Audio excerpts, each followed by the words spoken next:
Hi, I'm Sarah Weiler, founder of Contemporary Education, an educational services company dedicated to transforming education to meet the challenges of the 21st century. I make videos and courses, as well as consult on a variety of topics related to teaching and learning. I've been a teacher and school administrator for over 20 years in the US and abroad. I'm the mother of 3 children, and I have a PhD in education. I hope you'll find this video informative and inspirational. This is a video in my series on designing play-based projects with a focus on how time is organized. In this series, I have videos on the organization of time, space, resources, and relationships in the design of a play-based project. When I talk about a play-based project, I'm speaking about a teaching and learning process that's interdisciplinary, such that you have learning objectives and content from many different subject areas integrated together. And it's an interdisciplinary project that is importantly anchored in an imaginary pretend play situation.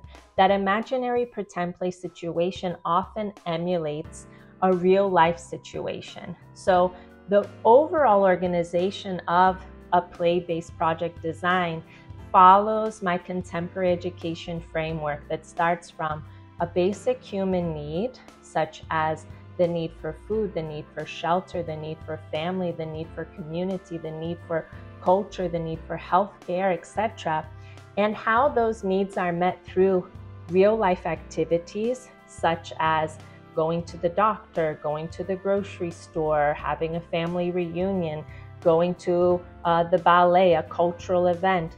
How these real life activities are generated by us, are created by us as human beings to meet the need that are these themes that are the core of the framework, but that how we meet that need through real life activities that again are often emulated in the imaginary pretend play situations, that they're not given as a model, but they're given as an array of many different practices of how people have engaged in that real life activity over time and across cultures, and then a theoretical inquiry of what those practices mean. What are the concepts that sustain those practices? So if it's related to going to the grocery store and how people eat, the conceptual resources that would be used in the theoretical inquiry might be related to the kinds of foods that we eat and the categories of foods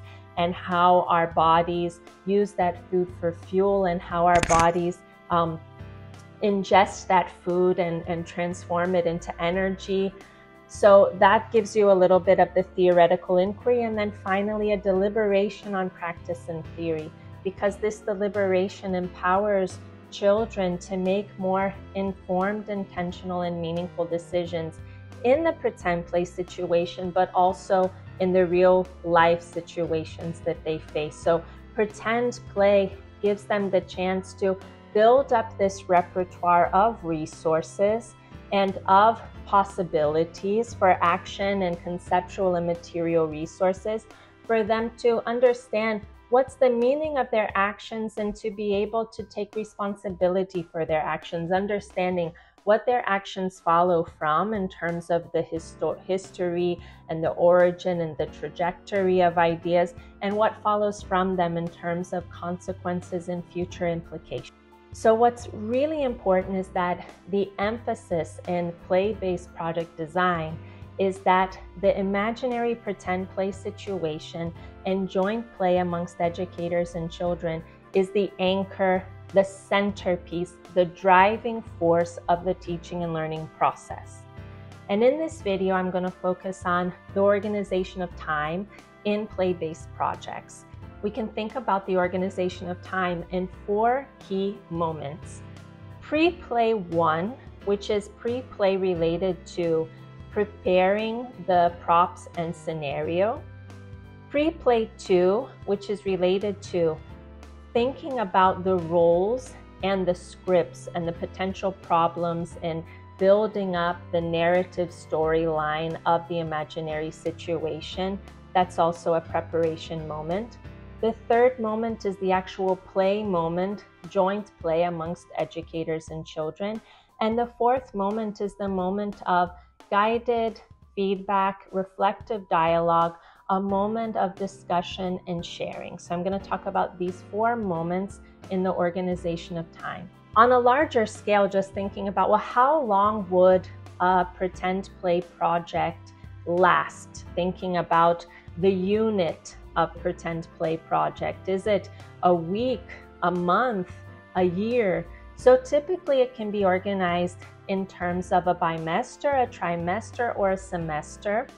And typically, play-based project occupies an important moment of the day on a daily basis, at least an hour and a half to 2 hours, for it to be something that children have time to really engage and really dig in to the imaginary pretend play situation. So thinking about pre-play part one, it's focused around sustained inquiry. So that's when you're discussing the pretend play situation that, like I've said, often emulates a real life situation, and opening up all different possibilities for action in that situation, thinking about from the contemporary education framework, this awareness of practices. So how do people engage in this as a real life activity, like going to the grocery store? But many different examples, not one model to follow. And what are some of the important concepts and important skills related to this activity, so that children can also get an awareness and engage in a theoretical inquiry about the different material and conceptual resources involved in the real life activity that's emulated in the imaginary pretend play situation. And that can happen through reading different stories, exploring different expository or informative texts, documentaries, field trips, expert interviews, and the list can go on and on.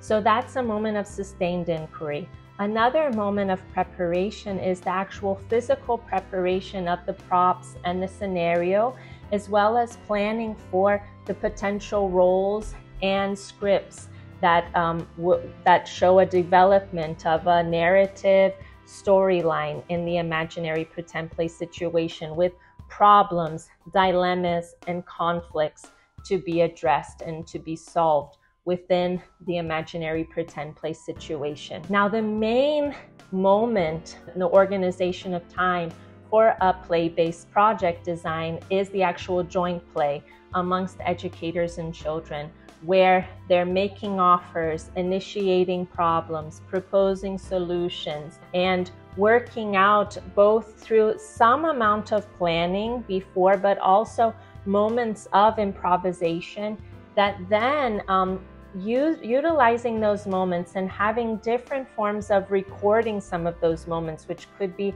observational notes, audio recordings, photographs, video recordings, that then can be taken into the fourth moment, which is a moment for discussion and sharing, a moment for guided feedback. So to look back at the moments of joint play and through questioning, reflect on that. Like, is there another way that we could have dealt with this situation?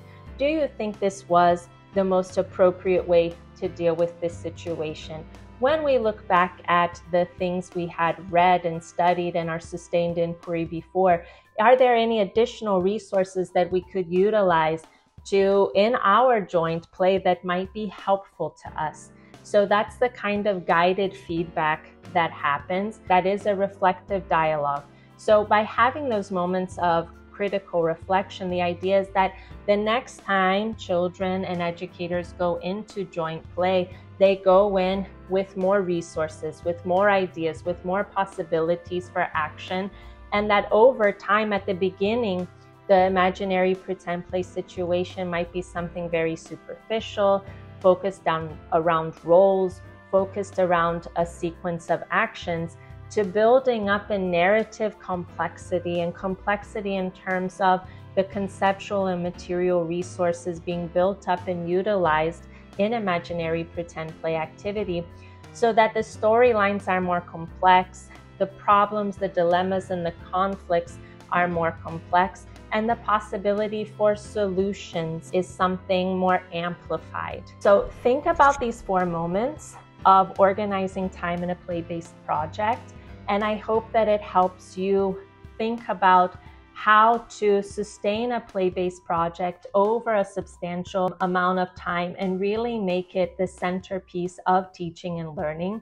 And I encourage you to check out the other videos in this series to help you build up a play-based project, and also check out the blog posts on these topics on my website at contemporaryeducation.com, as well as following me on Instagram and Facebook and subscribing to this YouTube channel. I thank you so much for your attention, and I hope this will be helpful to you in your practice. Thanks.